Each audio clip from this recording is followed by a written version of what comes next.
Instagram, Twitter, and TikTok under the name Panda Pig Inc. And be sure to like this video, subscribe, and ring the bell for more videos. Hey, it's Panda. And it's Pig. We're back. You're watching the... Wow. We're watching The Heart and the Bones. You're listening to The Heart and the Bones. We forgot the name of our podcast. Right off the bat, I'm already messing up. It's a rookie move. We're learning. Yeah. So this is our first episode, and as you can tell, it's going to be absolutely amazing. Mm-hmm. So for our first episode, we watched the Bones pilot. I watched it probably 2 or 3 days ago. And I just watched it last night. Yes. It was very difficult. It was very difficult. You were watching it, but I was here. Mm-hmm. But I knew we couldn't talk about it because I wanted to save all the juicy stuff for today. Yes. But I think it'll pay off. I think it'll be good. Yes. Alrighty. So the pilot episode of Bones is kind of just more tying everybody together of why we're here. Mm-hmm. So it starts off, Bones comes back from Guatemala. She's a world-renowned forensic anthropologist, and she, in the past, worked with the FBI as a consultant, looking at and identifying human remains that are basically just straight-up bones. Yeah.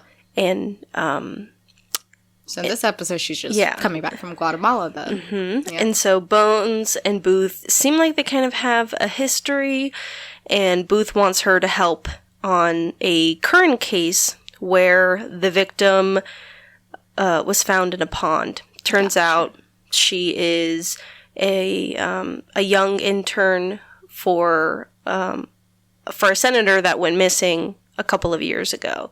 Mm. And so that's essentially what the episode's about. Yep. And then, so this is kind of more of like our thoughts as we were watching this episode. We're going to kind of just dive in sections, and hopefully you guys can follow along with what we're doing. Yes. So hopefully, if you're going to watch this episode, you've just watched the Bones pilot, or you have fond memories of the Bones pilot, or if you've never watched Bones, I'm not sure. We're just giving you spoilers. Yeah, I'm not sure why you're here, but like, start watching it and let's hang out. Yeah. Hang with us. So, the beginning of the airport is at the airport. Mm-hmm. So, what were your thoughts about that? Okay, I actually almost went on a whole rant to Pig actually when I first clicked, and I was like, "Tell me how all these people are just standing there, just watching the board at the airport, like." Even the Angela, departure flight board. Yes. And Angela is even like, this is broken. This is broken. Hello? Like, right. And no one's commenting. They're all just staring. And I'm like, I get it. It's a show. But you would think they would say something or something. But no, movie logic, whatever. A world where you have to flash your tits to get an answer. Yes. But, okay, so that scene, I was like, customer service much? Hello? This ain't real life. Hello? Well, like, to start off with, Angela is Brennan's best friend. Yes, Angela is Brennan's They both work at friend. the Jeffersonian, mm-hmm. and she's there to pick Bones up from the airport. Bones is her nickname. Yes. And at that scene, the airport scene with the when the departure and incoming flight board was flashing, mm-hmm. I had the exact same thoughts. I was like, what airport is this? I mean, I know what airport it is, right? But to where like, nobody's freaking out. Happening. It's not like anybody at that time like had their cell phone so that they could see, mm-hmm. Their flight information on their phone. They're just like totally chill. Like 2005. Like, and no one's squinting or anything. They're just literally standing there. Just hanging out. I'm like, alrighty then. Yeah, but a little unrealistic. Yeah. But when Angela goes to the customer service desk to get some information, my other thought was, because you know how she flashes him. Right. I was like, hold on. Like, I get it. Like, lingerie can be comfortable like that. But I'm like... She's in a full-on corset. It's literally full-on corset. Like, they don't even talk about it either. Like, they don't even talk about, like, was there a reason she dressed up that way? Did she have a hot date? Like, she just felt sexy that day? Like, nothing. That's them giving you the characterization that this lady is sexually liberated and intelligent, and she's gonna figure out what she needs to figure out. Yes. But when she does run into Bones at that scene, I'm just like, I love Bones. Her personality, especially right now, it's chef's kiss. Yeah. What I loved, like, them just showing us Angela and Bones' dynamic. Like, I love how much Angela calls everybody sweetie and honey. Yes. It's just so... It's comforting. Endearing. It is endearing. Yeah. And you can tell exactly the kind of people that they are when they're talking. But what makes me happy, though, is because compared to, like, other shows and movies and TV shows, like, they make them actually seem like best friends. And it feels more relatable, in a sense. Where it's like, wow, they really are best friends. Like, they actually communicate. Yeah, I love how Bones is not even the least bit surprised that Angela flashed the customer service desk. Exactly. Like, that's what I mean. I'm like, they have that connection, and they really show, like, oh yeah, they're best friends. They're at that brain level right there. Yeah. And that's what I like. And then immediately, like, you're getting that dose, and then the Homeland Security agent comes up. Yes. And Bones takes him to the ground, and Angela's like, kick his ass! Kick his ass! Oh my god, I love that so much. That made me think of you. Yeah. Like, literally, that's Panda. Angela's sitting there, and she's even starts beating him with her purse. And I'm like, if that ain't mean, I don't know what it is. That is so you. Like, it's 1,000% you. Yes. But, so I did have other comments about that, because I'm like, hold on. Because I feel like this is something more down Pig's alley. I was like, and I know Bones mentions it, but I was like, you would think Homeland Security would announce themselves before laying a hand on her? Like, honey, what are you doing? It is a strange moment. I personally don't know, but even if Homeland Security was just wanting to question her, I can't imagine a world where they immediately lay hands on her. Right. Especially with the hindsight that we know now that Booth is the one who set up that encounter. Yeah, but you still think, like, hey, maybe announce yourself. And then, typically, from my knowledge, that's not exactly how it would go down, the way it did in the episode, where they immediately lay hands on her and try to take her away for questioning. Yeah. The interesting part of that I know we both have questions about is the fact that she had a full-on skull in her backpack when she gets off the airplane. Well, here's something that was interesting to me that I thought about. I was like, okay, so she is like this well-renowned, like, forensic anthropologist. She's been at the Jeffersonian, and she's just, casually carrying around a skull. But I'm like, she's not holding it in anything, no bag, no box, and she's not wearing gloves. So I was like, alrighty then. Like, I don't know, like, I just assumed that's just something you would do. Like, I know they address it later, but I was like, you would think that's just something she would already be doing with that status already. Like, I felt like that's just something, you learn on your first day. Yeah. And when I was watching this episode, I was talking about it with my sister, and her first question was, is that even legal to have a skull on an airplane? Like, how did they let it through? And I tell you what, though, Miss Panda Pig has come through, and she got the information. Really? So, this is the answer to the age-old questions of how did Bones transport human bones on an airplane? Okay. Apparently, it's 100% legal. What? Okay. So, TSA has a Twitter account. Okay. And in 2019... they had posted this tweet saying, "Are you guys expecting a visit from the hashtag Tooth Fairy? You'll be happy to learn that teeth, parentheses, human, animal, and artificial, end parentheses, are allowed through security checkpoint. Hashtag Tooth Fairy Day." Okay. What? So someone comments, I don't know if I should say her name or not. I don't know. You can find the post. Just leave Anyways, it. they say, what about other human body parts? How about a whole skeleton? Ask TSA responds. Okay.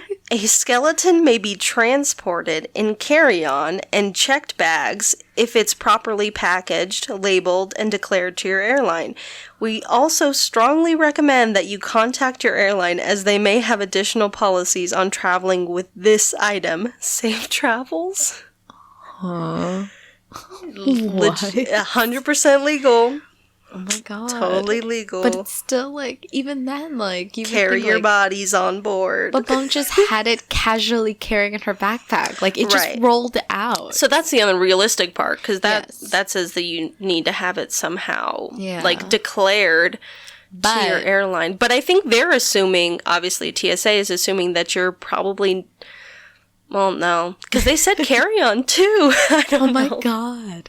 Yeah. You did remind me of, like, a horror story that I did read about, like, a long time ago. Mm-hmm. It's totally off topic, but there was a story about, I think it was a couple, I don't know what they were, but I guess they were trying to smuggle drugs on a plane, and how they did it was they had it in, like, a dead hollow baby skull or body something. I don't know if it was real. Maybe it was a dream. I don't know.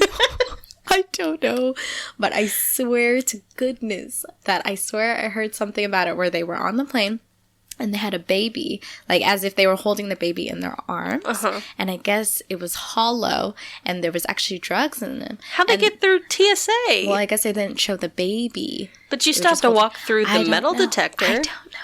I have no idea. I just know that the reason why they got caught is because when they set flight, because, you know, like, when you go up an elevation or whatever, like, your ears pop and stuff, usually babies start crying. Well, the baby didn't cry, so they got suspicious. This sounds like a creepypasta. Yes, and I'm wondering if that's what it was. Because I'm like, why do I remember this? I don't know if maybe it was a creepypasta. Maybe it was a dream. Maybe it really did happen. I don't know, but that's what I thought of. Interesting. Yeah, but going back to Bones. Back to Bones, though. So, anyways. You can carry a skull. You can carry a skull on an airplane. Fascinating. But when we do get past Homeland Security, the moment Booth walks in, I'm just like, oh, David Boreanaz. Hello. Beautiful, beautiful man. Head to toe. Chef's kiss. Now, did you ever watch Buffy the Vampire Slayer or Angel? I did not, but I know his character there. Okay. Because I knew about those characters before I watched Bones. Oh, yeah. I remember now, yes. And so my love for him has extended a long period of time. I'm not mad at that. Yes. Oh, and for you people listening in on us, if you did watch this episode, you probably saw the bread in the bones, the book that he slid across. And I'm like, ha, that's kind of where our name came, kind of like that. Yeah. Did a play on it. Yes, a play on it. The heart in the bones, the heart. You know what I also thought of when we were watching the episode? What did you think? Is Booth the heart in Bones? Is he the heart for her? Oh, that's and I was so like, sweet. That's sappy. But it immediately turned sexual, and I had to change my mind. I know. I had to stop myself. So Bones, so Booth, it turns out he totally set up the whole encounter because he wants her to work with him on. And he also wanted to pick her up. Yeah. He wanted to pick her up. Yes. In more ways than one. Yeah. So basically, he convinces her to help with the case. Yes. And he says, okay, we're Scully and Mulder. Because she wants to be in the field, and he agrees. Yep. So do you understand that reference? I feel like I've heard of it, but no, I do not. Okay. So I'm trying not to cry because it's from The X-Files, which is a TV show. Yes. It was on in the 90s. Yes. Gillian Anderson and David Duchovny. It's a great sci-fi show. Amazing. I think it was like 9 seasons. But anyways, the characters are Scully and Mulder. And so I have 2 thoughts about this specific phrase. So when I was reading the Wikipedia page about Bones is in the first season, they would make some kind of pop culture reference, and Bones' response would always be, I don't know what that means. So at this part, when he's like, okay, we're Scully and Mulder, she responds with, I don't know what that means. So that's a little bit of an Easter egg when you're watching the earlier episodes. I just figured it's part of her personality, because she really does says that a lot, where I don't know what that means. And honestly, I feel like it takes a lot for someone to admit that they don't know what something means. So yes. I give her a lot of credit on that. Yes. And so what also prompted me to remember thinking about the X-Files was there's this thing called the Scully effect. Have you ever heard of it? No, but okay. This only Scully is the only thing that's kind of ringing the bell with me. Okay, so it's basically a phenomenon that holds on the premise that the character Scully, who's a doctor in the show, like the scientist, the voice of reason, that she inspired a generation of women to go into STEM fields. So it's like science, technology, engineering, math. And there is an actual study like a survey that was done in 2018 by the Gina Davis Institute. Okay. Okay. So this is what they found. They found that they looked at how much Dana Scully, the character, influenced girls to go into STEM. One of their findings was that women who regularly watch The X-Files, this is a quote, are significantly more likely to have considered going into a STEM career, majored in a STEM field in college, and worked in a STEM profession. Among women who are familiar with Scully's character, half of them say Scully increased their interest in STEM. Wow. So the reason that I thought about this is I was like, okay, what's the Temperance Brennan effect? Because did you really watch Bones if you didn't want to be a forensic anthropologist at one point? Yes. I mean, you're not wrong. I definitely feel that. Like, I totally considered it. I did too. But then I was like, ooh, lots of science. Lots of science, lots of school, and then like the whole process of trying to get into that career field. And it's not as easy as they make it seem on the show either. No, it's not. And that's something else I looked at too. So do you remember how she makes the comment where he's like, where's the nearest forensic anthropologist? And she says the nearest one's in Montreal. Yes. So I couldn't find like how many board certified forensic anthropologists there were in 2005. Like I'm not great at a search engine apparently. But as of 2017, there were 119 forensic anthropologists that had been certified by the American Board of Forensic Anthropology. So in the US, there's probably more forensic anthropologists, but board certified means, you're legit, Yeah. Do you feel like that it happened more because of like people who watched Bones? Do you think some of them were inspired to become a forensic anthropologist? I feel like of those who watched Bones, and you were of the age where you were looking into like picking a career field, you definitely considered it. Wow. Even if you, that's what I think, because everyone I've talked to who watched the show had those thoughts. I mean, yes, we did. And we almost went to school for it. But... Yeah, like literally at a college fair, talking to a recruiter, asking them, how do I become a forensic anthropologist? I mean, you got pretty close. You studied criminal justice, so you were down that road. Yeah. You definitely could have. Close, but not close enough. Not close enough. Right. But going back to Bones, though, yes, I did have a comment, though, when they were in the van. You like how she's just nonchalantly sitting there, has her leg up, and she has, like, this whole attitude with her style, like a little smirk. She's like Indiana Jones meets Spock. Yes! And I'm just like, I love Bones like this. I adore that style, the clunky jewelry. She's such a character. Gosh. Yes, she really is. And then the chemistry between her and Booth, just even in the van, I'm like, wow. Ooh. Yes, I like how they both are a brand of person that neither have really encountered. Where Booth is not afraid to challenge her or to basically, fight her on something. Whereas it seems like everybody else in her life is just kind of like, okay, that's Bones. And Booth is like, why are you like this? Speaking of Booth, though, do you realize, like, obviously anyone who's seen Bones, they know Booth, but do you realize, like, how his character is just so consistent, though?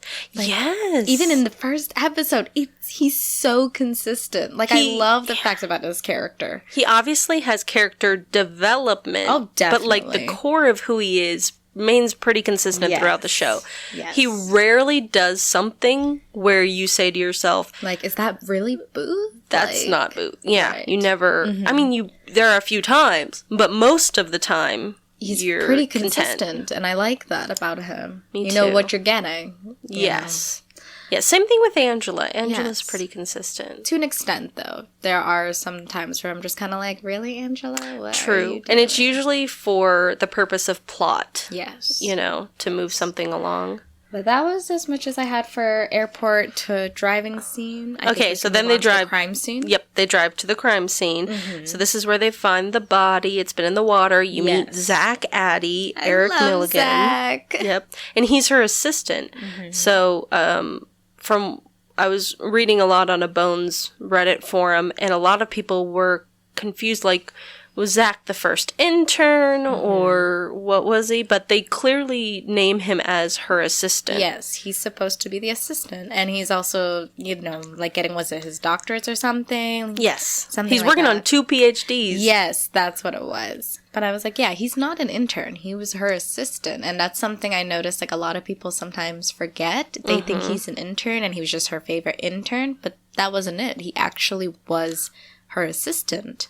So that's something I was like, wow. I feel like Zach and Bones added this intelligent innocence to the show, where they're the epitome of people who are incredibly intelligent. Oh, yeah. Incredibly intelligent, but yet don't have the most developed social skills. Yeah. Like, they can come off pretty condescending, but they don't mean to be, because that's just how they are. Yes. Yeah. But it was kind of strange to me, because something I was going to point out to you, I was like, is it just me, or were there some scenes they kind of made it seem like she was flirting with him a little bit, or he was flirting with her, kind of like he adores her, but I don't know. I don't know if maybe that's the vibe I was getting. I don't know. I wanted to know your thoughts on that. You can definitely tell that he admires her and is incredibly inspired by her. And I don't think it's entirely out of pocket to consider him having some sort of romantic feeling towards her. Yeah. So I feel like I've gotten a hint of it. I wouldn't say I'm hardcore about it. No, yeah. But I definitely see that. Yeah. Because that was something I saw. I was like, hold on. Did Bones just flirt with him on something like this? On her end, yeah. I noticed that in the first episode. Okay, yeah. Yeah. Backtrack. Yes. It's definitely strange. Yes. But going back to the crime scene, I had some thoughts about. I was like, okay, they get to the crime scene, and then her and Booth are in the water. And I'm like, tell me why everyone's just, there's no one else in the water. Like, there's this whole, like, team there. And I'm like, granted, I get it. Like, she's supposed to see if this is a case. However, there's still a body in the water. Like, hello? No one retrieved it anyway? Like, you would think they would have gotten it by now, regardless if it was murder or not. Well, for considering that the body... So, I'm not 100% sure, but my brain is divided on this. Okay. So, on one hand, I see the necessity of immediately taking the skeleton out of the water, even if you don't know if it's a homicide, because it's well known that water can erode a lot of important evidence, right? But on the other hand, if the body is already at that level of decomposition, I could see them being, well, we're going to get as much evidence as that's already there. Another hour or two isn't going to ruin things, and waiting for the specific CSI team might prevent us from Like from messing us with the destroying evidence. Yeah. So I could see it going both ways, but I'm not really sure because... So do you feel like it's more of like they just wanted her firsthand look so she can like see anything with her own eyes before they retrieve the body, and that way they don't mess with anything? I think so too. I think maybe they were freaked out because as much as bones can kind of desensitize you to seeing a full-on human skeleton, most dead bodies are not found at that level of decomp. So some cops seeing that are actually going to be shocked. You know, like as someone who's really into true crime and I'm reading about all of these different stories, and then it comes to a part where I hear, or I mean, I see that it's written that when the cops showed up to the crime scene that they threw up at the state of it. And I'm like, how could you throw up? You're a homicide investigator. Right. But then like, I'm realizing, okay, these people are in it in real life. Yeah. You know, they're not seeing what I'm reading every day. Some cities are, but they're not seeing that on an everyday basis, the same type of scenarios. Yeah. I mean, yeah, it makes sense. It makes sense. But speaking of the teams, though, like something... When I was watching, I was like, interesting. There's like the FBI forensics team versus the Jeffersonian team. And I'm just kind of like, it's like the Jeffersonian part is just telling the FBI's forensic team, like, oh, you guys do this, you do that. And I'm just kind of like, interesting. Yeah, it is interesting how they have that dynamic. Because typically it would be the Jeffersonian is consulting on this case. Yes. So it wouldn't be them calling the shots unless the FBI team is like, look, we're way over our head. Please come in here and tell us what to do. If it was something that team hadn't encountered. But the fact they're in D.C., I just have a hard time believing that they're that inexperienced. Yeah. But I don't know. I'm not an FBI agent. They just make like the forensics team, like the FBI forensics team, just seem so incompetent. Yeah. Whenever you watch consultant true crime procedurals, it's like the local cops are always completely incompetent and bumbling, and they're always fighting the FBI like, no, we do this our way. Right. But in reality, it's not like that. A lot of the times when these smaller departments call in the FBI or whatever, it's because they need help because they haven't encountered these things. Really? Yeah. Oh, I did not know that. Yeah, a lot of the... I mean, in older crimes, you have a lot less inner communication between, like, the FBI and a local police department or two other police departments because there was kind of, well, still a little bit there is, but there was more of this is our case, we don't communicate, we don't tell you what's going on. Oh. But it's smarter to have that communication because you don't have the know-how. Yeah.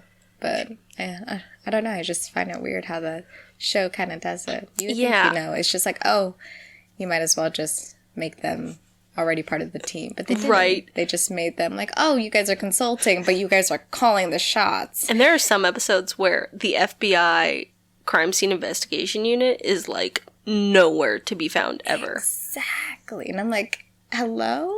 What? Yeah, it's so very I don't strange. know. But after they retrieve the body, though, and they go back to the lab, I did have some thoughts about that, too, where I was like, hold on.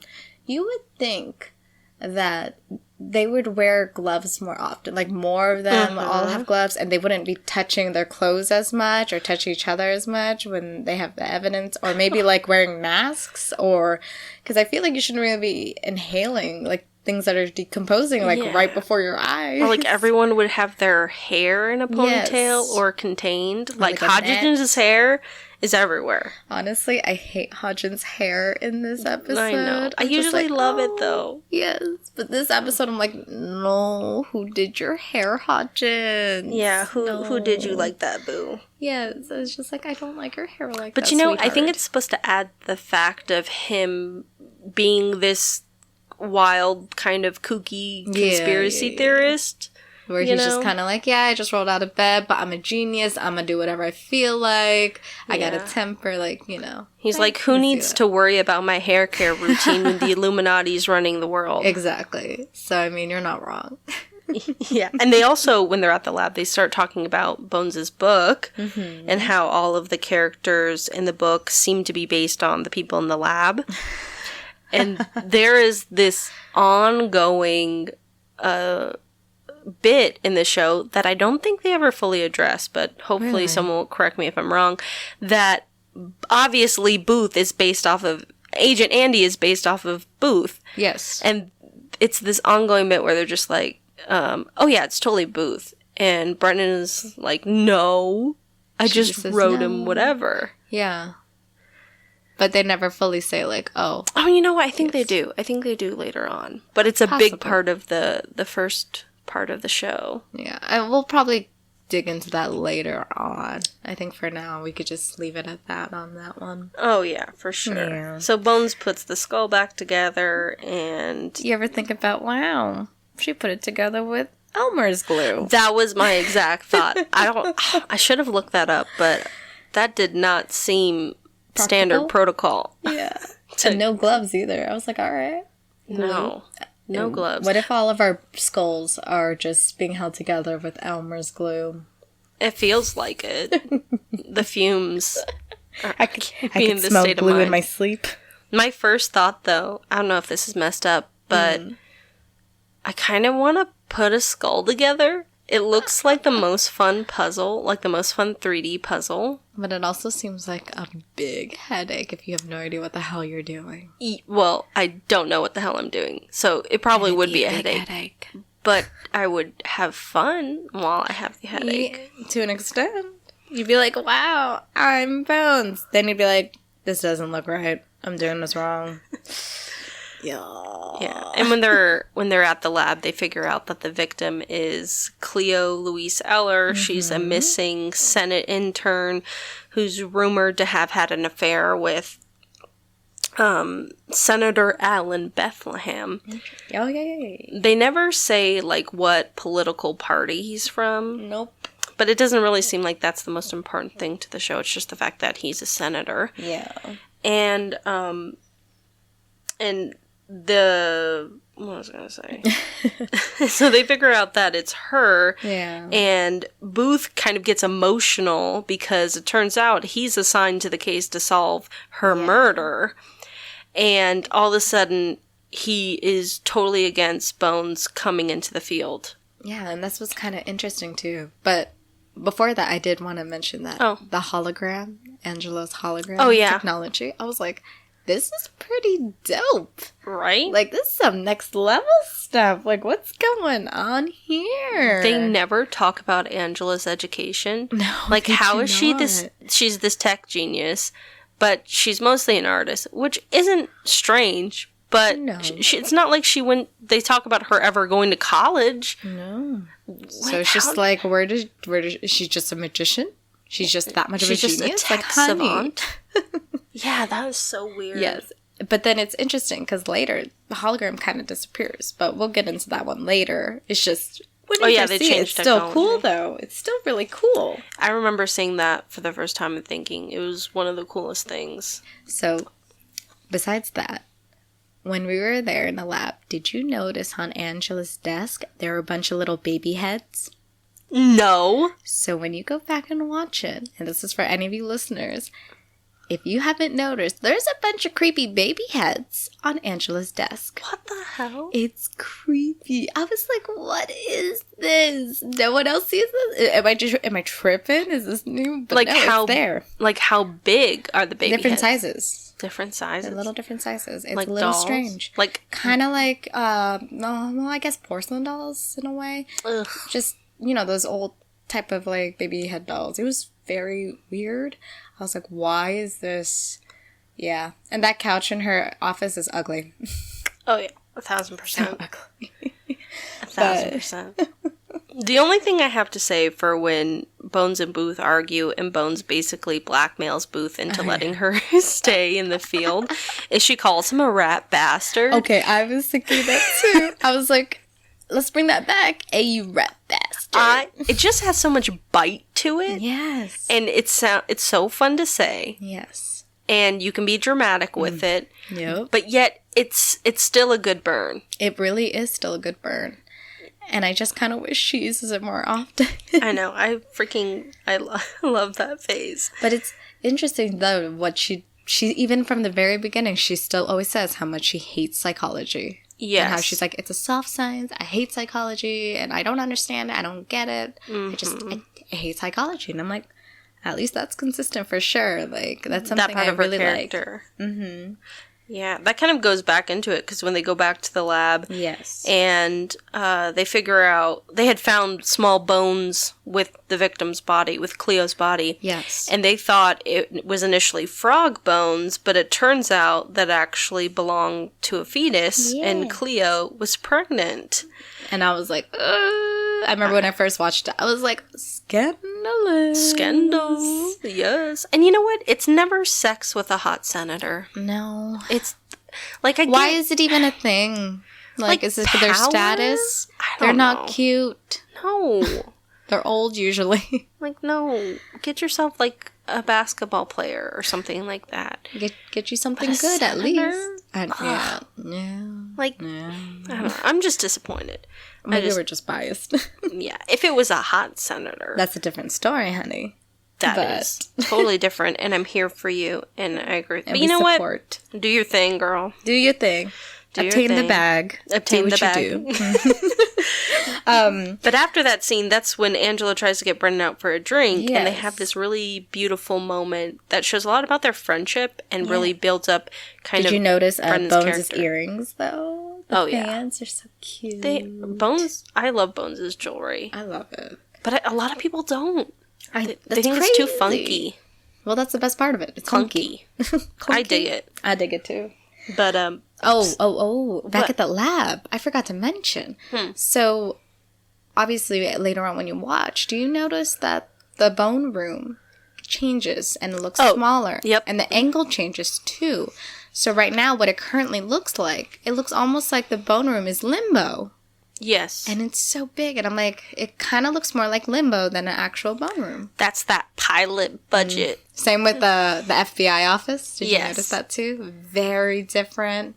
Mm-hmm. We don't even see like Booth's boss as much later either. So it's kind of interesting to see, wow, going back, we're like, oh, so this is his boss. It's been a while. Yeah, that's kind of the thing when TV shows film a pilot. They don't know whether they're going to be picked up or not. Yeah. So they just kind of do what they can. They do what they can, and if it get picked up, they get more money, and they build things the way they want them to look. Mm-hmm. Whatchamacallit? There was a scene. I feel like I'm going a little out of order because I can't remember. You're fired. I know. But I was going to ask. It was the scene where Bones takes the gum from the senator. Can she do that, though? Girl, you are getting ahead of yourself. But you know what? It's okay. Because I already have a section for that. Alrighty? Okay. Okay, let me go to it. So I have a bachelor's degree in criminal justice. Mm-hmm. So I had to learn about this stuff. So for that part, Bones and Booth go to confront the senator and the senator's aide. So it's Ken Thompson is the aide and Alan Bethlehem is the senator. Oh, and they've just found out that Cleo was pregnant, and they go confront them. Yeah. And say, basically, Bones is like, why'd you kill her? And they're like, did you know she was pregnant? Yes. The only thing we need to know is who's the father. Yes. So the senator throws his gum away, and Bones goes to the trash can and picks it up. And the senator was it the senator or the aide? They say, you need a warrant for that. Yes, one of them too. Okay. So there's a couple things to unpack. So, to get that kind of evidence, to get a warrant, you're going somewhere or getting something where someone has a reasonable expectation of privacy. Mm-hmm. Okay? And I guess I should backtrack. A warrant specifically is to protect, is a part of the Fourth Amendment, okay? So, the Fourth Amendment says the right of the people to be secure in their persons, houses, papers, effects against unreasonable searches and seizures shall not be violated, and no warrants shall issue but upon probable cause, supported by oath or affirmation, and particularly describing the place to be searched and the persons or things to be seized. So there's a couple of parts to warrants. You need probable cause, which is a level of certainty, I guess. Okay. The oath or affirmation is the judge's signature, and you have to explicitly say what you want to search for and where you're searching. So, for example, if the search warrant says that you're looking for a gun in someone's house, Okay. you can only look in places that a gun could be. Okay. So since, like, a gun can be disassembled, you can also look in places that the disassembled gun parts could be. So if So you can't just check everywhere. Like, you have to actually have an idea where you're looking. If I'm looking for an elephant, I can't go through your underwear drawer. You know? But if I'm looking for a disassembled gun, you could definitely disassemble the gun and put it in your underwear drawer, put it in a safe, things like that. Okay. And you can only look in those places. But with this situation, with her taking the gun, the gum, he said she needed a warrant. Yeah. So if they were, like, at his home or something, and, like, a police officer took his DNA in such a way, he would have needed a warrant. Okay. But where they were, you only public. need a warrant where there is a reasonable expectation of privacy. Where they were, the senator didn't have a reasonable expectation of privacy to that gum. Okay, so she can take it, but could she use that evidence against him? Even further. So she can take that gum because it's public place. He has no reasonable expectation of privacy. He discarded it, etc. But even further, Bones in particular doesn't need a warrant because she's not a sworn officer. Oh. So the rules don't apply to her in that way. She's a consultant. Oh, so she could kind of do whatever she wants as long as she's out in the public. So for both ways, she's good. Even if a police officer wanted to get that gum, he's fully legally allowed to do it because reasonable expectation of privacy, and he discarded it. But for Bones, even if it wasn't a reasonable expectation of privacy, she could get that gum and have it used in evidence without having been thrown out in court because she's not a sworn officer, and the officers don't necessarily have to discard it because she obtained it illegally. No. Weird. That's why. That's actually really crazy.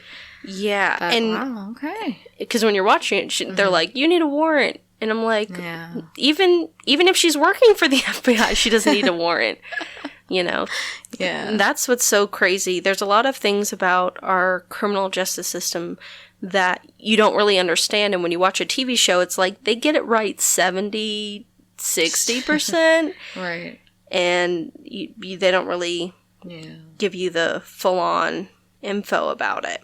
But the thing where if she could use the evidence or not, that's called fruit of the poisonous tree. So basically what that says is any evidence that's obtained illegally is tainted and poisonous and poisons anything that's derived from that evidence. So if, let's say, she got that gum illegally, and she was a sworn officer and it was fruit of the poisonous tree, if they got the DNA from that gum and it proved that he was the father, and let's say it proved that he murdered Cleo, they wouldn't be able to use that evidence in court because the evidence was obtained illegally.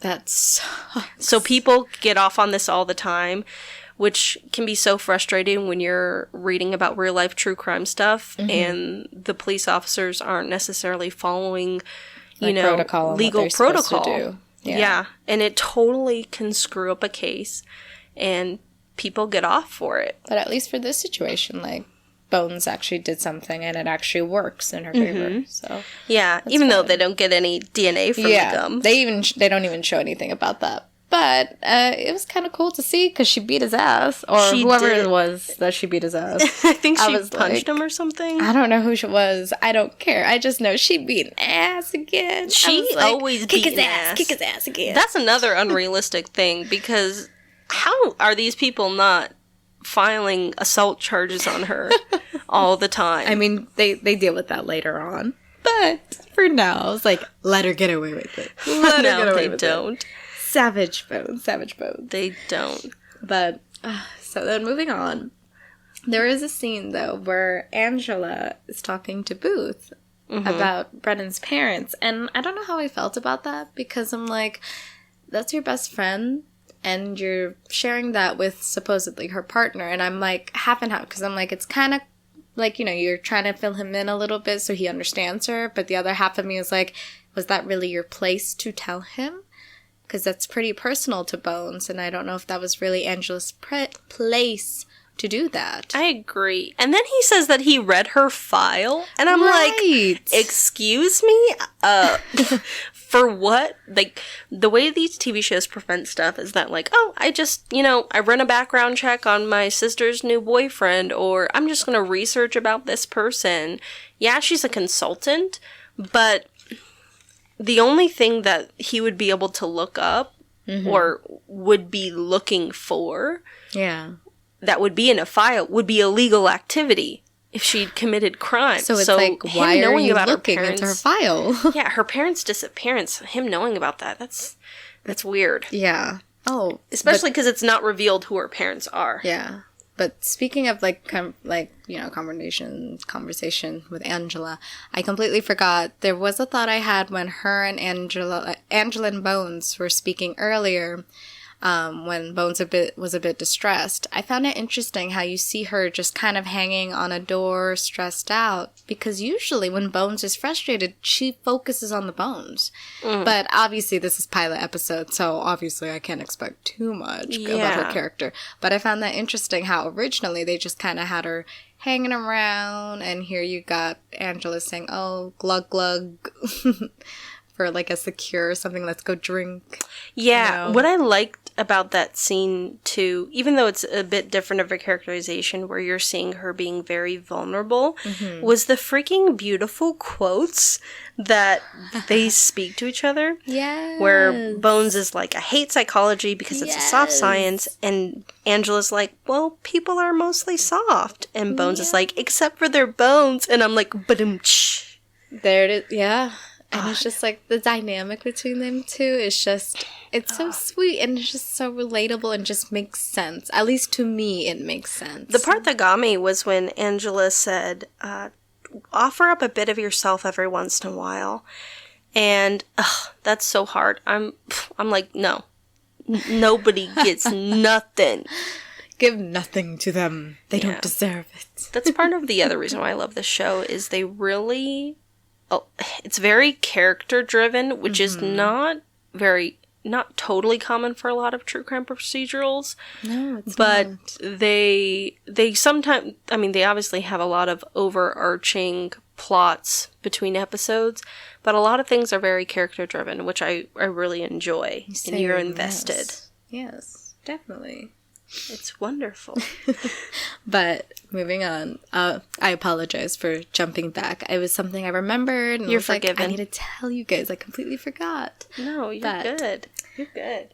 Now, But obviously, we want to talk about the gun range scene. Yes, the gun range. Oh my gosh. Fabulous. So, I don't remember it being as steamy as it was. No. It was not as intense the first time. I don't know what it was. I'm like, did I see a different version? Like, is this an uncut version? Like, what is this?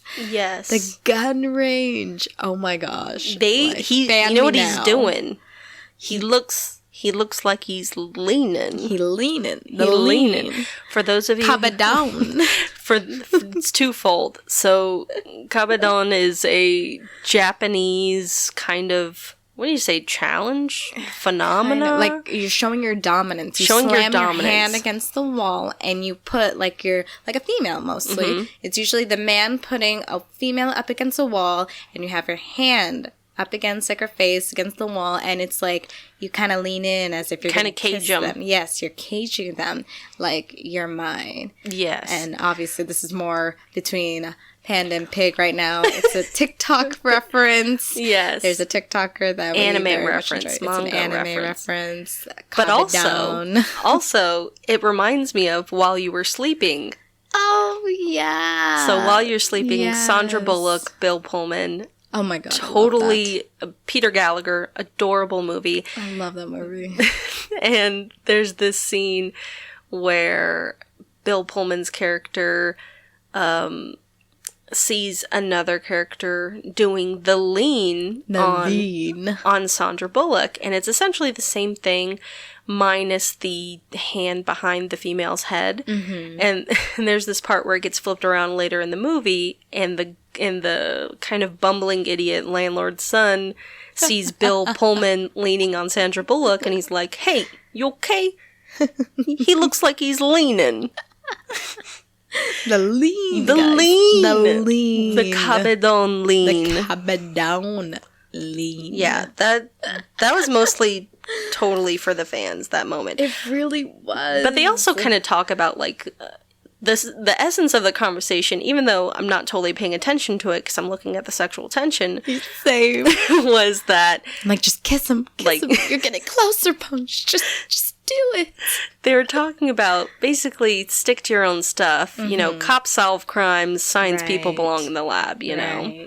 But something else that I think about, because they talk about squints, and that's what Booth calls lab people. Because they squint a lot. Because they squint at things. But it also made me think of, like, how there's that trope of the nerd that wears glasses. Yeah. And I was like, are smart people just inherently visually impaired? I don't know. Like, maybe I'm not considered smart. I don't know how glasses... Your eyesight is too good to be smart. I'm not allowed to be smart. So, as you know, I looked this up. Mm-hmm, so, Pig is a researcher. She is a big researcher. I'm more, give me the spark notes, go with the flow. Just cut to the chase, I'm good. Yeah. I summarize for Pig, and yes. Pig will dig in deep for me. I'll get you the deets. She will. So there's this study in 2018 conducted by Scotland's University of Edinburgh. Okay. They looked at data from about 300,000 people. Mm-hmm. And one of the findings was that there is, quote, a significant genetic overlap between general cognitive function, reaction time, and many health variables, including eyesight, hypertension, and longevity. Okay. So, even, like, so kind of an overlap between smart people and bad eyesight made me feel a little bit better. Whatever, Pig. You and your 20/20 vision need to go somewhere. I will go somewhere. Actually, right now I'm going to go into Booth's office, because that's the part I want to talk about. Go into Booth's office. Booth's office. Jeez. Yes. So Booth's office, you know the scene where he is in his office and he's watching the video of Cleo and he's kind of getting emotional. And I'm just thinking to myself, just imagine being in that, like, in real life, like, that's your job, is you have to deal with, like, looking into these people's lives of people who've been murdered, like these victims, and it's just so sad. Like, that's some pretty heavy stuff. And it's just like, I know I couldn't do that. And you can tell he feels personally responsible. Yes. For the outcome. Yeah, and it's very sad, and it kind of hits you, but it's like, imagine if that was, like, really your career field. It's kind of crazy to see how Booth can just be himself. Obviously, he's not perfect, but he's still relatively like, oh, he's okay. You know, he can survive. But it's just, you would think that would really kind of bring you down a bit. Like, it's really heavy stuff. It's interesting to see a show where the dynamic is that the leading man is somewhat emotionally mature and able to emote and express kind of how he's feeling about things. Yeah.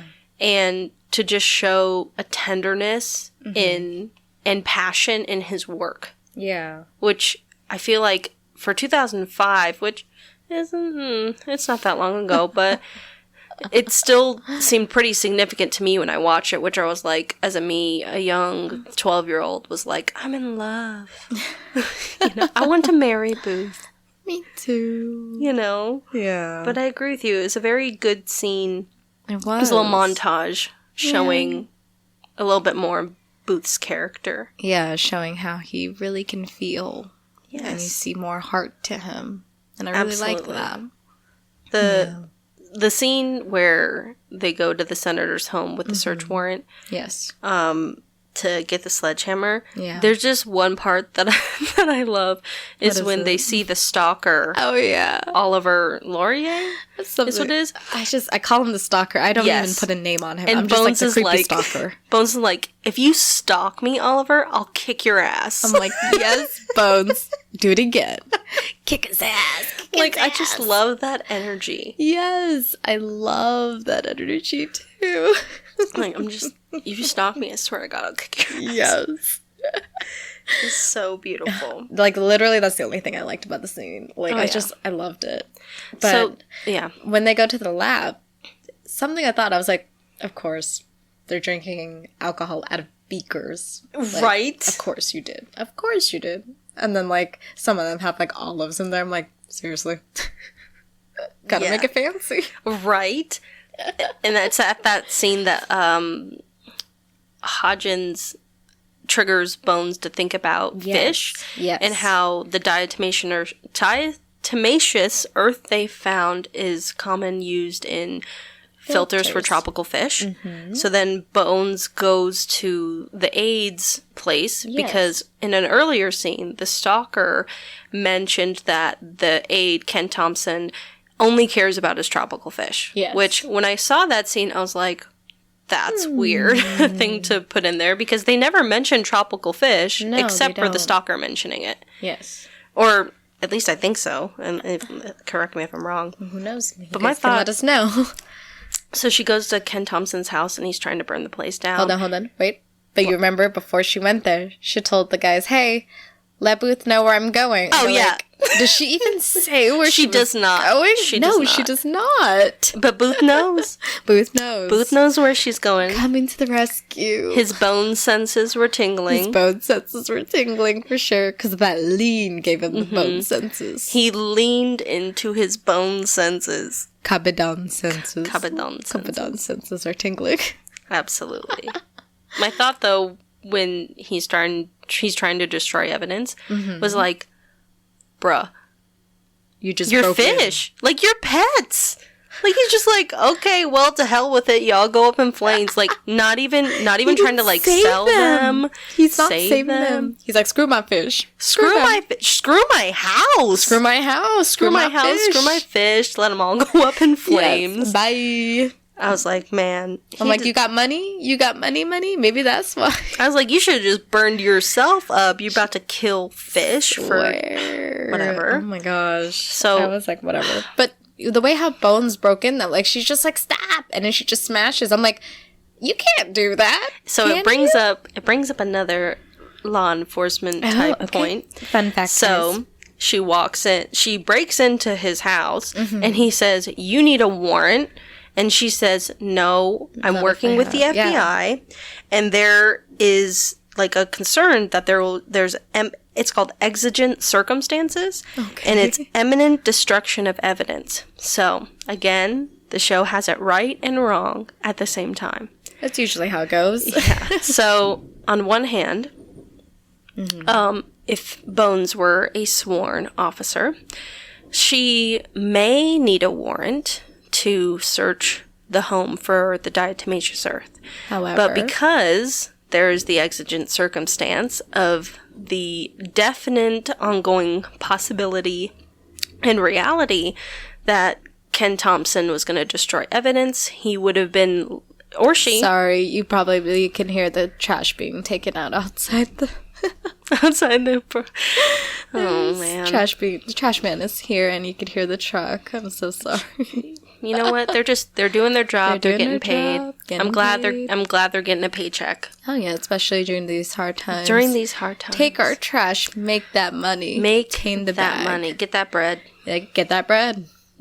Do what you need to do. Where was I? Oh my god, I'm so sorry. Okay, so if there was a sworn officer, they wouldn't need a warrant because they're the exigent circumstance that Ken Thompson's going to destroy evidence. Yes. But, as we recalled earlier, Bones is not a sworn officer. She is not. So she does not need a warrant. But there is the definite reality that she could have been charged with breaking and entering. Oh. Absolutely. Oh, yeah. She had no legal right to be in there. And she may be a consultant of the FBI, but a consultant does not a law enforcement officer make. So he definitely, later on, he could definitely press charges for breaking and entering, but probably not. Oh, yeah, of course not. But, okay, so you know how when she comes in, and you saw how, like, right before she shot him in the leg, you saw how he still lit the lighter? You like how it's like, oh, she shot him and the lighter went up, but it's not like it actually closed. True. I don't know. Maybe you guys can see that for me and see for sure. Am I crazy? But I swear it didn't actually close. So technically, they all could have gone up in flames. Very true. But I guess they're trying to show, oh yeah, they closed it in time and he just fell. It was just like, ow, I'm hurt. Help me. True. So true. So then after that, they catch the bad guy, Yes, they and do. apparently everybody goes to the funeral for Cleo. which I found interesting. Like, it's nice that they went to the funeral, but it was also interesting how I'm like, they don't always do that for every single case, though. They don't always go to the funeral. No, it's only particular ones. No, but Zach is a savage. He is such a savage. I'm like, are you kidding me? He's like, what was that they were saying? Where So they were saying like about how Brennan shot the guy, and they were saying suspect. like, oh, is she gonna get charges pressed against her? And they're like, oh, maybe it'll be fine. It was her first time, whatever. And they're like, oh, but she didn't like announce it. And Zach says something along the lines of like, to Booth, like, oh, do you announce when you're killing? When you snipe people? Yes, when you snipe people. Like, he did. And they all look at him like, Zach. Yeah, that was really funny. Yeah. Yeah, his naivete to his just, comebacks is golden. Chef's kiss. Chef's kiss. But, so tell me why something I found interesting though. Like, yeah, they're at the service, the funeral service. But you just like how Bones and Booth just casually start walking away in the middle of the service. Don't say bye to anybody. No. Nothing. Just walk. I'm like, is that how it goes? Because I figure they're still in the middle of the service. Like, they're talking in the service. It's like a big middle finger. Yeah, like, deuces, I put a flower in. Bye. Yep, nothing like, else. You might as well have just sent some flowers at that point. Like, why are you walking away? Yeah, I agree. It's very strange. But yeah, that kind of wraps up how this episode went. Yeah, that's kind of the first about the plot. Yes. Now, with watching this episode, I did have another thought because the show and the setup and a lot of the guest stars remind me of a show called Crossing Jordan. Yes. Have you heard of it? Nope. Okay, so I actually think you would like it. It's 2001, and I cannot remember the name of the lead actress, but it's Jerry O'Connell. Do you ever watch, like, Kangaroo Jack? Yes, I have. Okay, the dude, the hairstylist, Kangaroo Jack. Oh. So he's in the okay, show. okay.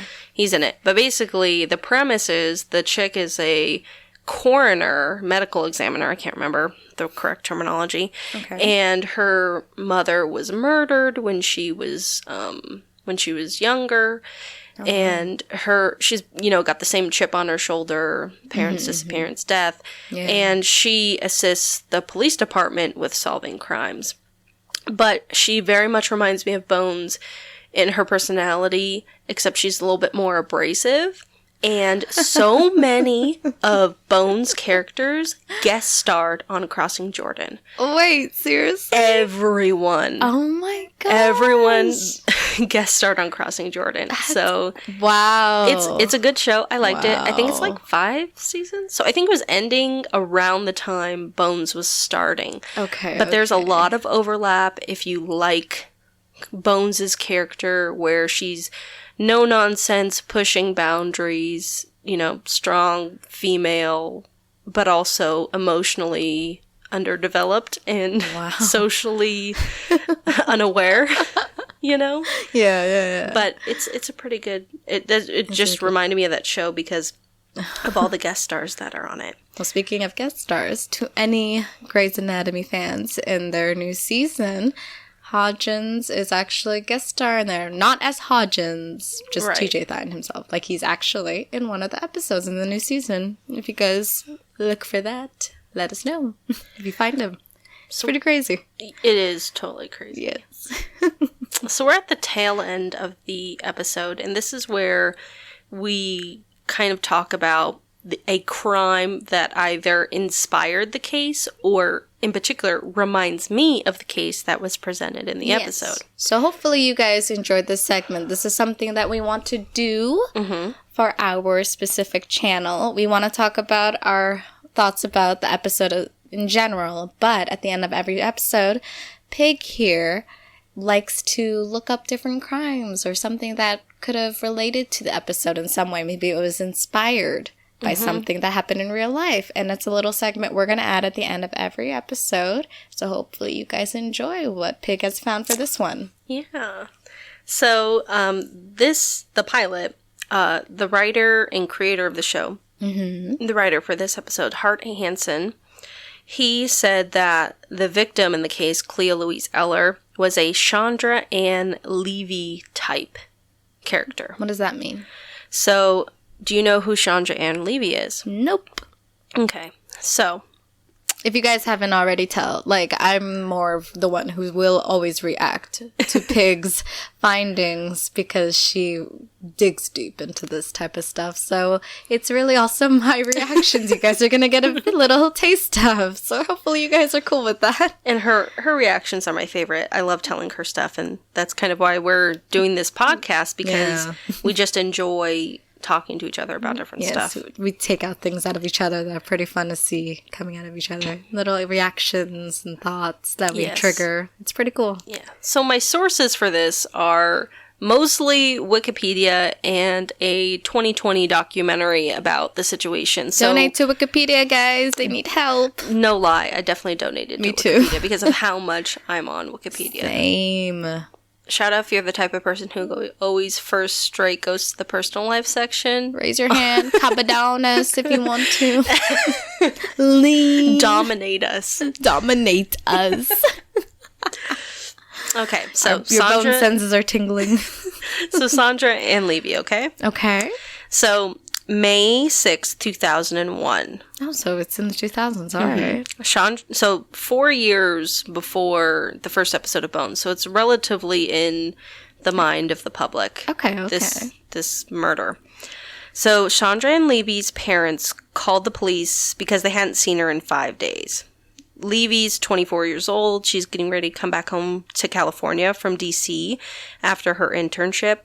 Her last semester, she was interning in the Public Affairs Division of the Federal Bureau of Prisons.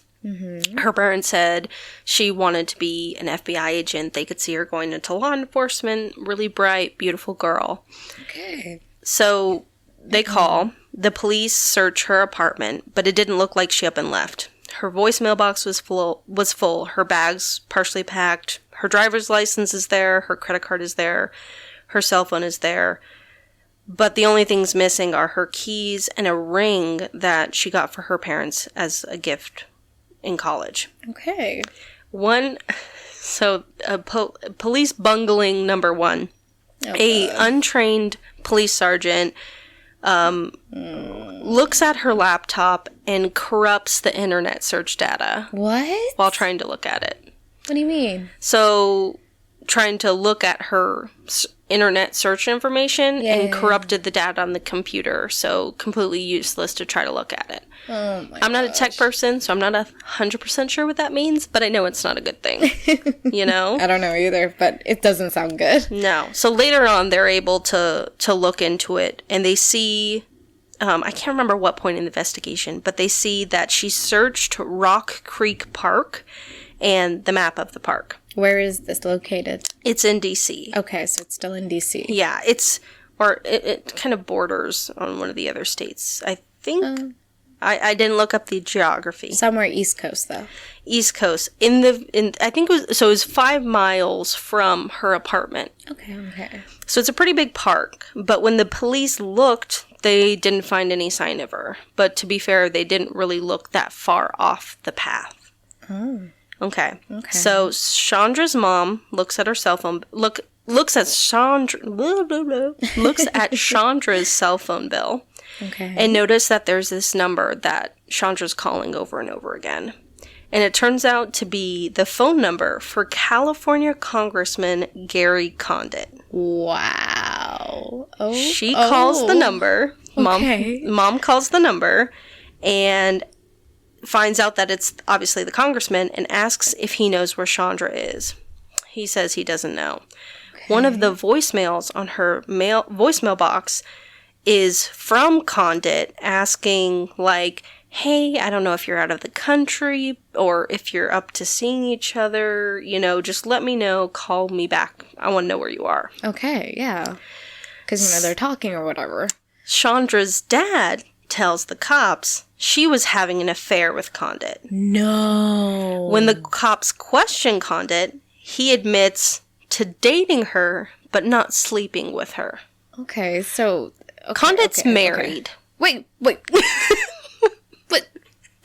Wait, how old is he? He's, at the time... Hold on, let me look it up. At the time... What the heck? He's married and then he admits to going on a date? I think he was in his 40s or 50s, and she's like 24. Oh my god. Obtain the bag, I guess? Is he cute at least? No. Girl, what is you doing? It's not that serious. He's a basic looking white man, 53 to Chandra's 23. So it's like, he could be like her dad. He is Papa Condit. Oh my gosh. Does he have kids? Yeah. How many? I didn't think you would ask these questions. I got questions. I didn't prepare. Okay, according to Wikipedia, he has 2 children. And it says like how old they are, or at the time, or nothing. Let me see. Mm-hmm. Well, while she's looking, guys, we do have social media platforms. Make sure to check us out. Twitter. I think we have a Reddit too. Instagram. I don't even know if we have a Facebook. I don't think we have a Facebook yet. No. Instagram, Twitter, Reddit, TikTok, and we're also going to be on YouTube as well. So if you guys are listening and you want to listen back to us, I think we're going to put this also on YouTube. So, we'll see. I'm having a hard time finding it, but I believe they were under the age of 18. Okay. Youngsters, so... People suck. Definitely. So, all right, suck. So, going back to he's married, and he admits to going on a date with this 24-year-old. To dating her. But not sleeping with her. Okay, so just dating. Remember, at this time, she's only been missing for 5 or 6 days. Okay. Right? But does he know that? Well. Okay. He left the voicemail. I mean, he doesn't offer a lot of interviews, and you can't really get in his head about too much. Dang. So he's questioned and admits to dating her, but not sleeping with her. Which at this point, it was, how are you casually dating a 23-year-old and not sleeping with her? While you're married. With really? Kids. Yeah, we're supposed to believe you didn't sleep with her? At this point, just admit you were sleeping with her. Right. Like, it's not... Wait, what does Chandra Ann Levy look like as well? What does she look like? Because you said the guy in California, the congressman or something. Mm-hmm. You said like he's this older white man. What does she very look like? Pretty. Young, fair skin, beautiful brown curly hair. Let me pull up a picture for you. Okay. And she just looks, Sorry, you guys can't see the picture. You guys can look her up. Chandra Ann Levy. Oh, she's charming. Yeah, like she just looks adorable. Like a nice girl. Sweet girl. Obtaining the bag. Hopefully. I don't know if congressmen are loaded. I don't know. I mean, it depends. Maybe he's charismatic. Maybe he has a great personality. I don't know. Maybe we're being judgmental. It's a great personality. Great personality. Cap it down in her. in the office. In the office. Honestly, though, in her. when it comes to the Cabadon, it's not about what you look like. It's about your attitude. Energy. The energy you bring. Yes. So I tell you what. Right now I'm saying I would not be interested in having a 53-year-old senator push me up against the wall. But I also can't say that should the opportunity actually arise, that maybe I wouldn't enjoy it. I can't say that. I don't know. It's the power of the cabadon. If Harrison Ford was a congressman and he cabadoned you, I don't think instantly pregnant. There you go. Instantly pregnant. Yes. With triplets. So going back to it. He admits to dating her. He admits to dating her. While so married Chandra, and yes, kids. Yep. Chandra told a coworker that she was in a relationship with a powerful person that she was in love with and she saw a future with. Okay. Her parents plea to the public for more information. It doesn't really seem like the cops are really pursuing Condit that hard. So the parents basically are calling him out in this press conference like, oh my gosh. Please, also, Congressman Gary Condit, if anybody knows where she is or what's going on with her, please. So it calls a whole bunch of media attention. And the relationship rumors between Condit and Chandra arise. People are protesting that he resigns. Like, it's crazy. I wonder how they met. Like, so she was an intern. She was an intern for him? I believe it's kind of, from what I'm reading, I'm not getting the total picture of it, but she's an intern for federal government in D.C. Yeah, but so I guess... And he's a congressman. They just kind of crossed paths somehow. Mm-hmm. Okay. So then the police never name him as a suspect or person of interest. So this is kind of important because a lot of the times the police will say and basically put on record whether someone was an actual valid suspect or person of interest. Right. And they don't. His apartment was searched. He took a polygraph test, but a private one. So the law enforcement told him to take a polygraph test. He refused. He took his own private polygraph test. What's the point of that? Dude, I don't know. What did he do? He just did it for himself. Like, I'm getting a polygraph and I'm going to ask myself different questions. Trusted source. What? But it doesn't even matter because a polygraph test isn't admissible in court. It's not reliable in actually showing whether someone's telling the truth. It's more of an investigative tool than an evidence tool. Okay. You know? Yeah. So he takes the polygraph test. He also had an alibi that he was meeting with the vice president around the time that she disappeared. But that doesn't mean that he couldn't have hired someone to kill her. He definitely could have hired someone. Yeah. So bounty hunters, hitmans, whatever you want to get them to do. I mean, get you a ninja, samurai, whatever. Absolutely. Assassin. Ninja, samurai, assassin to Secret Service to kill this. Seriously. Okay. But he never admits to having a sexual relationship with her. Like, to this day, he was on Dr. Phil in 2016. Hello, Mr. Clinton. Still would not admit it. Sexual relations with that woman. Like, at this point, man, you're in your 70s, you know? Like, you can't... Well, anyways, ultimately, public interest kind of dies down later that year because of... sucks. 9/11. Well, what? She went missing May 2001.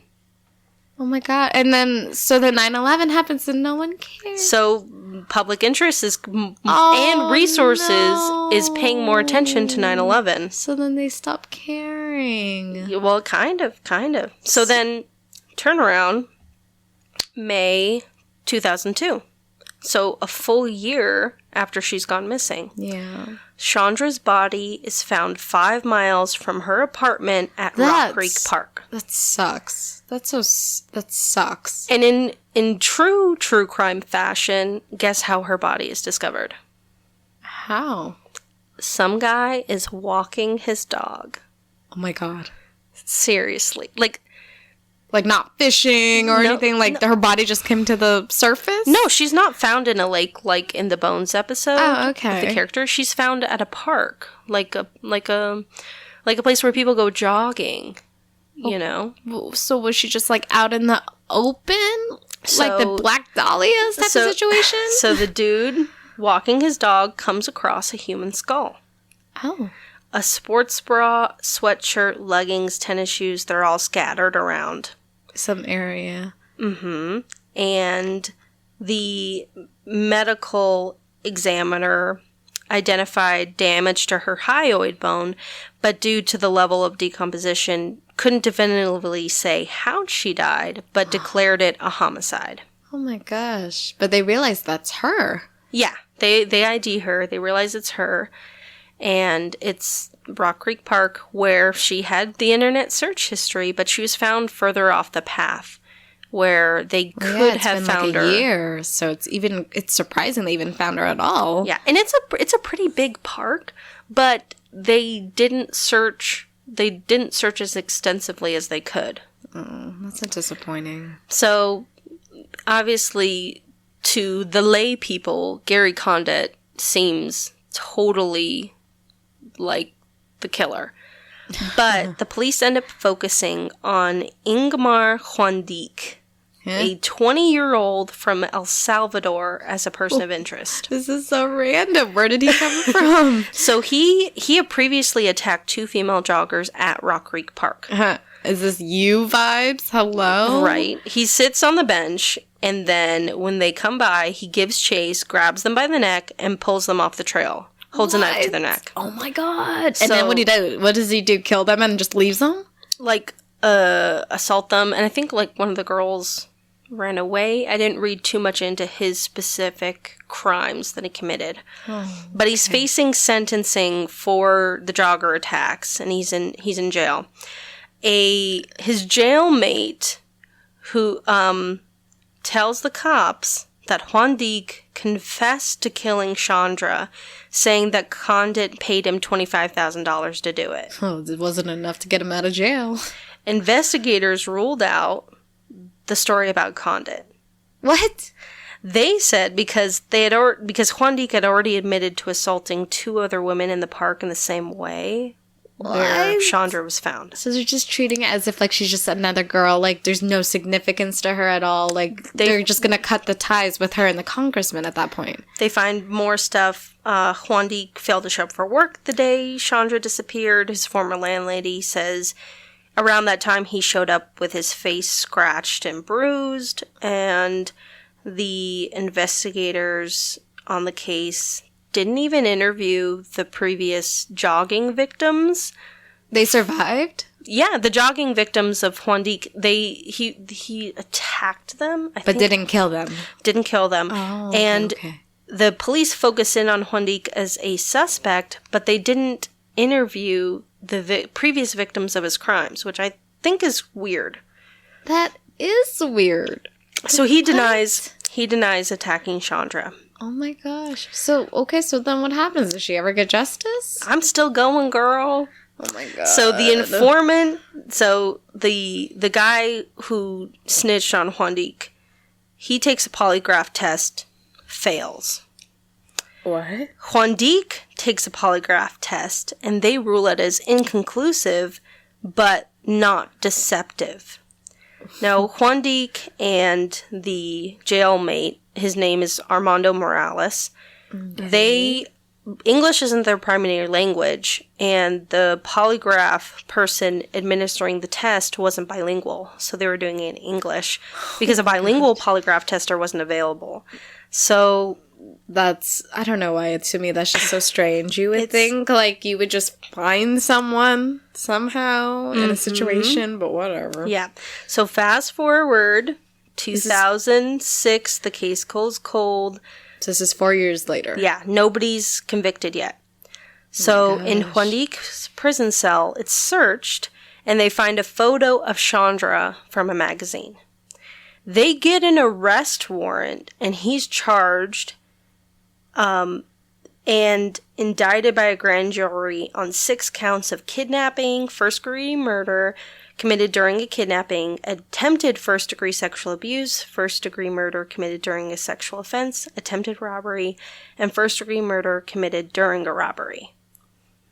Now, for those of you Man got busy talking about arrest warrants, maybe I didn't look deep enough, but the idea that the police got a warrant and it was signed on an arrest warrant to arrest him and pursue conviction for Chandra's death, based on the fact that he had a photo of her in his jail cell? Like, an arrest warrant? like that? Based on him having a photo from a magazine. It's not even had, like, an item of her personal effects. It was a photo from a magazine. Now, I don't know if there's more to it. I didn't read the arrest warrant, but that is mind-boggling to me. That is, because it's just like, whoa, anyone could have been arrested And I just remind for you, having a picture at in this her magazine. point, there's no physical evidence tying Guandique to her crime. But they're still pinning it on him just because he assaulted women before. Yeah, and to be honest with you, it's not even the same MO, because the medical examiner said there was damage to Chandra's hyoid bone, meaning that she was strangled. Guandique would bring a knife and threaten women. If Guandique, let's say he attacks Chandra and it goes wrong, why go to strangle her if you have a knife? It's so much more difficult to strangle someone than it is to stab them. Yeah. Strangle is like passion. It takes a minute, because not only do you have to crush their hyoid bone, like, you have to wait for them to suffocate. Yeah. You know? And if he's got a knife, and they didn't, at least from what I read, I couldn't find any statements of her having any stab wounds. I just can't see that same connection, especially if he did it twice. Right. So, 2010, trial happens. Oh my gosh, we're moving up even, the 4 years? 2010, this is 9 years. No, from 2006 to 2010, 4 more years. Yeah, 2006 is when it kind of died down. Yeah, so we're going 4 more years later. The two victims of the attacks by Guandique, Haley Schilling and Christy Wiegand, they testified at his trial. These are the women he assaulted? Yeah, they testify at Chandra's trial about their experience. Wiegand recounted that Guandique grabbed her from behind, dragged her down a ravine, and held a knife against her face. Chandra's dad testifies, but he backtracks on his suspicions of Gary Condit. He told the cops at the beginning that Chandra wouldn't have gone jogging alone in the woods. Now he's saying he doesn't believe that anymore. He originally told the police that she and Condit had a 5-year plan between them to get married. Now he admits that he just said whatever came to mind to point him out as the villain. What the...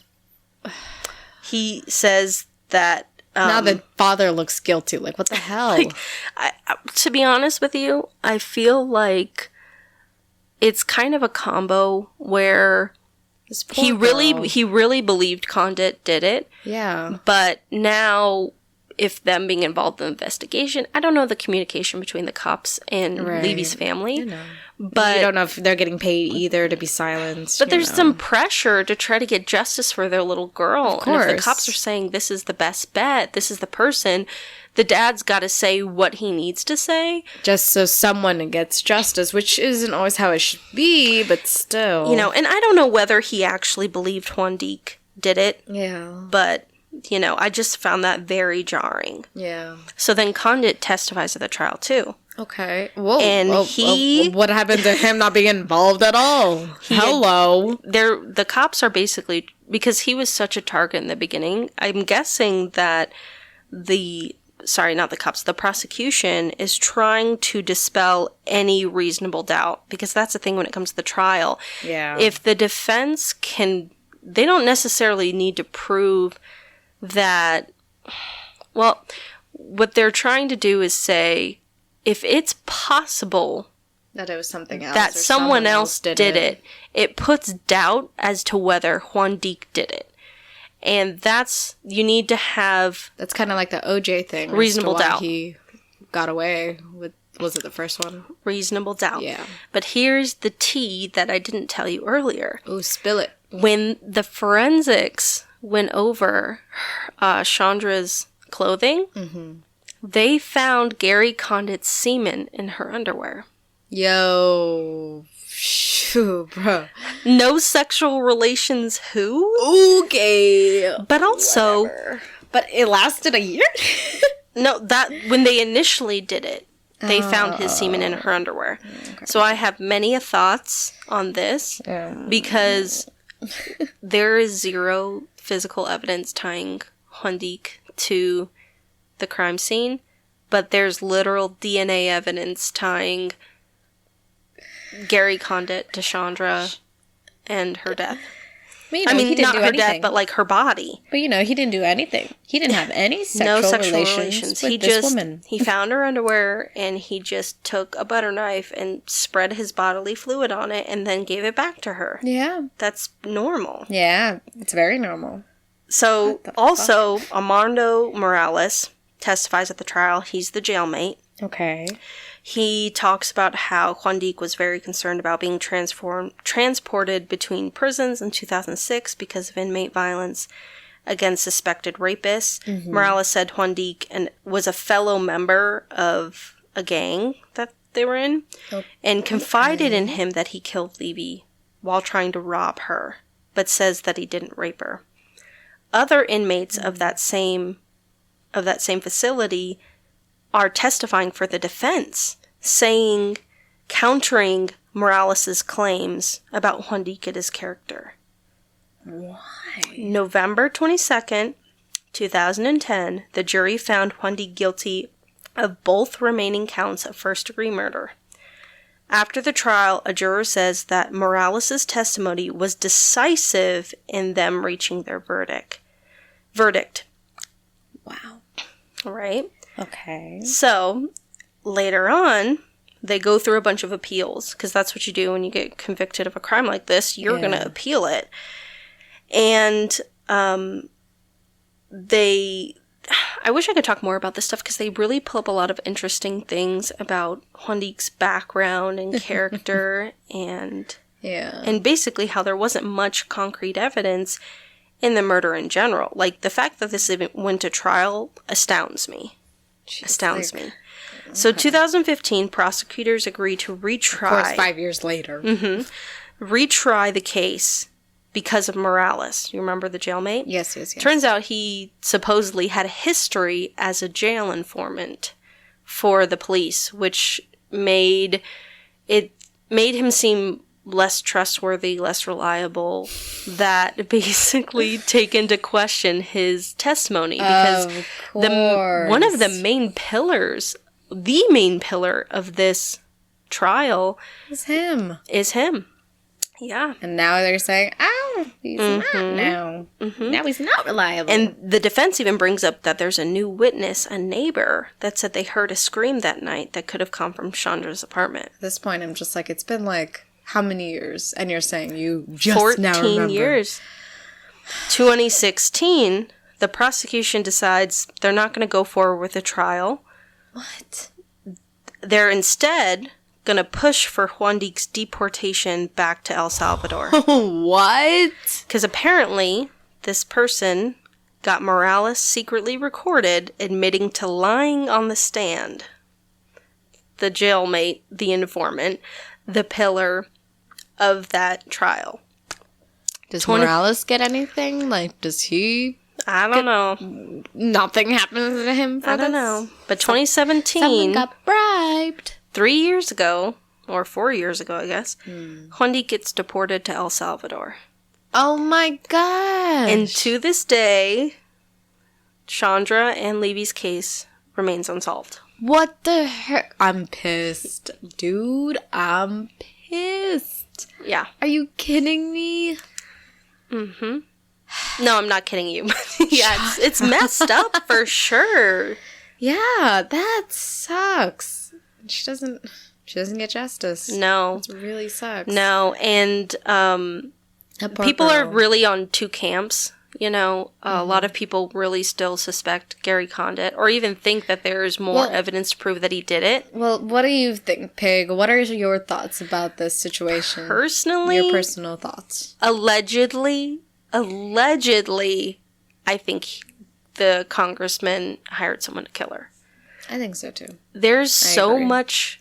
I feel like they have power, and I feel like he used it. I feel and like I just find because it he's a congressman and these are DC cops. Obviously, there's already hesitation in general in the law enforcement world when it comes to pursuing suspects in these kind of high profile areas. Unfortunately. But it's tough because even if I think he did hire someone to do it, there's not enough evidence to I think he should be taken to trial. Yeah. Even though I have this suspicion that he probably did it. Yeah. Do I think he should be convicted of it? No, because there's not enough evidence and it just and at this point it's been like how many years? So it's like it's just sad. Yeah. It's just really sad. The fact that they tried Guandique in the first place, to me, sets a horrible precedent in general. But it just seems like they were just trying to get the case solved. Trying to take the heat off of Condit. Yeah, just get someone out there and just put a blame on someone, finger to point at, and then the pillar of the case, once they realize, oh my gosh, she's not much of a pillar, deport. What about this crime reminds you of the Crime in the Bones episode?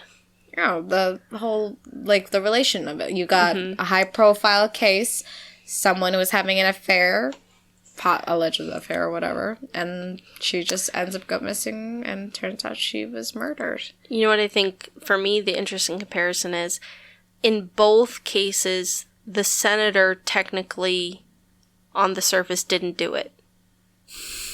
Right? In the episode, it's the senator's aide that does it. The senator didn't do it. In real life, the senator's highly suspected by the public to have done it, but he's never convicted, and there's not enough true evidence to time to it. Oh my gosh. Yeah. You know? And Chandra wasn't pregnant. And she was not pregnant. Unlike the character. Nope. Dang.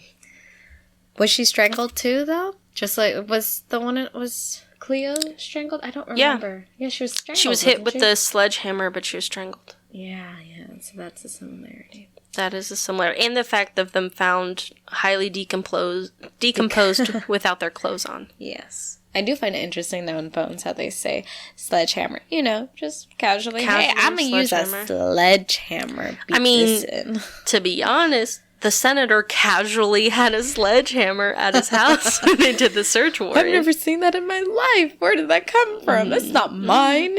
No. But I think an important thing to point out is, have you heard of the CSI effect? No.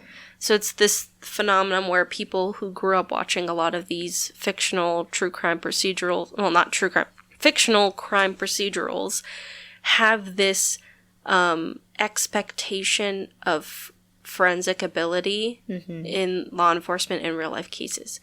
A lot of it you see in episodes where they pull DNA off of something and have it back in 2 weeks, or they zoom in, they take a picture of something 30 feet away and they're able to zoom in with perfect pixelation and resolution, you know? Yeah. And a lot of it affects juries, because juries are made up of the lay people, the people of our country, that when they go to trial and they don't see forensic evidence like this, it can make it very difficult to prosecute cases because TV shows make it look so definite and the turnaround time is so quick that in real life, when these cases... It's not like that, though, in real life. Go to court. Mm-hmm. That's why you don't trust everything you watch, guys. No. Don't trust everything you read and watch, kids. Yeah. Which is why I like watching these shows, because I like to see these things. Especially, like, after now that, you know, Pig has gone to school, as she previously said. But it's kind of cool, because now she actually has this insight where she could actually call out these shows, like, oh, hey... That's not right. You know, and I'm not a cop, so obviously a lot of things I don't know. But for the things I do know, I'll say. And if we say something that you know for sure is incorrect, or you want to educate us on something, let us know. You guys want to call us out? Call us out. Please, educate down us if you need to. Dominate us with your information. Give us... Your bone sensings are tingling. Let us know. Yeah, we are open to criticism. Oh, And yeah. I'm sure I said definitely, like, and Same. way too much. Let us know if we're saying too much of certain things, too. We accept the criticism. It's okay. Yeah, we're not formal public speakers. We haven't had training. Not. No, we're not. We're just two chicas hanging out, talking about bones and crime. We come from Muscachica. That's not a real place. It's not a real place. It's a made-up... It's a made-up place. Me, as a Panda and Pig, we have known each other for many, many years, and we went to school together. Mm-hmm. So we have random jokes. Little inside jokes, so we apologize. We'll let you guys in on some of our jokes, but yes, we do say stuff like that. So I hope you guys enjoyed. Yeah. That was our first for the pilot episode. I had a good time. Did you? I had a good time. I hope you guys had a good time hanging with us. You know, and if we haven't turned you off by now, please don't turn us off. Please don't turn us off. Just keep listening. I promise we'll try to get better. Or we'll kabadon you. We'll kabadon you. Yes. Kabadon us with information, and we will kabadon you with entertainment. Mm-hmm. And we shall see you guys next week. Hope you guys tune in and come back. See you later. Come hang with us next time. Bye. Bye. Next week on The Heart and the Bones. Beard. Yeah, it's his beard. That's how I will just disguise myself. It's my beard. Yeah. This is my beard, guys. You would look great with a beard. Oh, really? But what kind would you want? I want Dumbledore style beard. That's a lot of upkeep. Yes, but I feel